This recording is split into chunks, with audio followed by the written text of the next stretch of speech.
साल 1889 में एक संपन्न कश्मीरी पंडित परिवार में जन्मे नेहरू का पालन पोषण विलासिता में हुआ था। उनके पिता मोतीलाल नेहरू एक सफल वकील और अंग्रेजी शासन के समर्थक थे। नेहरू की शिक्षा दीक्षा इंग्लैंड के हैरो स्कूल और कैम्ब्रिज यूनिवर्सिटी से हुई। यहाँ से नेहरू का जीवन एक अलग दिशा में मोड़ा। भारत लौटने के बाद उन्होंने स्वतंत्रता संग्राम में कदम रखा, लेकिन अंग्रेजी संस्कृति और पश्चिमी जीवन शैली का प्रभाव हमेशा उनकी आदतों और व्यक्तित्व में झलकता रहा। उन्हें महंगे कपड़े, गुलाब का फूल पहनने का शौक और अंग्रेजी जीवन शैली अपनाने के लिए सराहा भी गया और आलोचना भी हुई।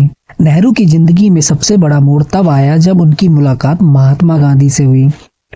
गांधी जी के नेतृत्व और अहिंसा के सिद्धांत में उन्हें कई गहराई से प्रभावित किया, लेकिन दोनों के दृष्टिकोण में कई बार मतभेद भी हुए।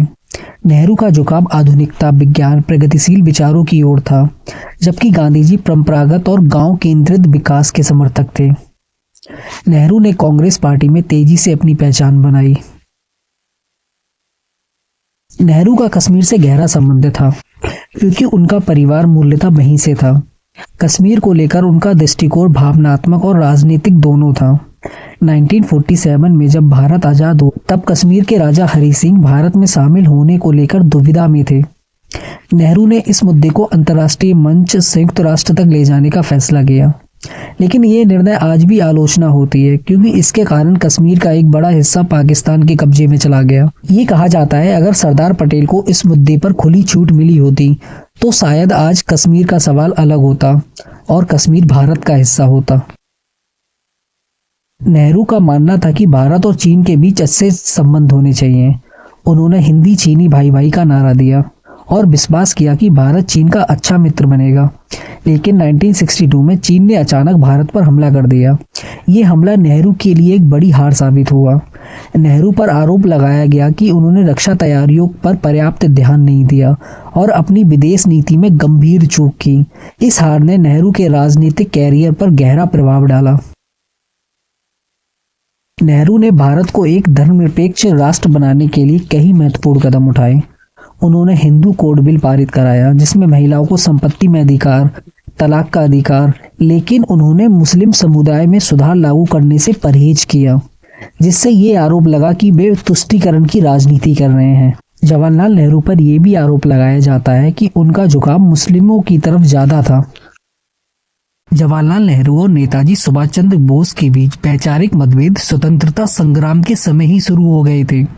नेताजी बोस का मानना था कि अंग्रेजों के खिलाफ सशस्त्र संघर्ष ही एकमात्र समाधान है, जबकि नेहरू और गांधी जी इसके पक्षधर नहीं थे। जब नेताजी गायब हुए तो नेहरू की सरकार पर आरोप लगा कि उन्होंने बोस से संबंधित फाइलों को दबाने की कोशिश की। ये भी कहा जाता है कि नेहरू ने बोस के प्रभाव को कम करने के लिए कांग्रेस पार्टी में उनके योगदान को ज्यादा महत्व नहीं दिया। इसके साथ साथ नेहरू और लॉर्ड माउंटबेटन की पत्नी एडविना माउंटबेटन के बीच भी गहरी मित्रता थी, जो समय के साथ और ज़्यादा प्रगाढ़ हो गई। उनके बीच कई पत्राचार हुए जो उनकी भावनात्मक निकटता को दर्शाते हैं। ये रिश्ता न केवल राजनीतिक बल्कि व्यक्तिगत स्तर पर भी काफ़ी चर्चित रहा। लोगों ने इस रिश्ते पर सवाल उठाए, लेकिन नेहरू और एडविना दोनों ने इसे एक पवित्र और गहरी मित्रता कहा। नेहरू के निजी जीवन को लेकर भी कई कहानियां सामने आती हैं। उनकी पत्नी कमला नेहरू का निधन जल्दी हो गया, जिसके बाद नेहरू अकेले रह गए। उनकी कई महिलाओं के साथ घनिष्ठ मित्रता की भी चर्चा होती रही है। इसमें एडविना माउंटबेटन का नाम सबसे अधिक लिया जाता है। नेहरू पर यह भी आरोप लगे हैं कि वे विलासिता में जीते और आम भारतीयों की समस्याओं से जुड़े रहने में असफल रहे। नेहरू को भारत में धर्मनिरपेक्षता का जनक माना जाता है, लेकिन उन पर यह भी आरोप लगाया गया है कि उन्होंने हिंदू परंपराओं को कम महत्व दिया और मुसलमानों के प्रति झुकाव दिखाया। ये मुद्दा आज भी राजनीतिक और सामाजिक बहस का केंद्र है। उन्हें अक्सर उनके महंगे कपड़े, जैसा कि रोज गार्डन में चूड़ीदार और जैकेट पहनने के लिए आलोचना का भी सामना करना पड़ता था। आजाद हिंद फौज के सैनिकों का जब ब्रिटिश सरकार ने मुकदमा चलाया तो पूरा देश उनके समर्थन में खड़ा हो गया था। हालांकि ये आरोप है कि नेहरू ने उनकी रिहाई के लिए पर्याप्त सक्रिय भूमिका नहीं निभाई।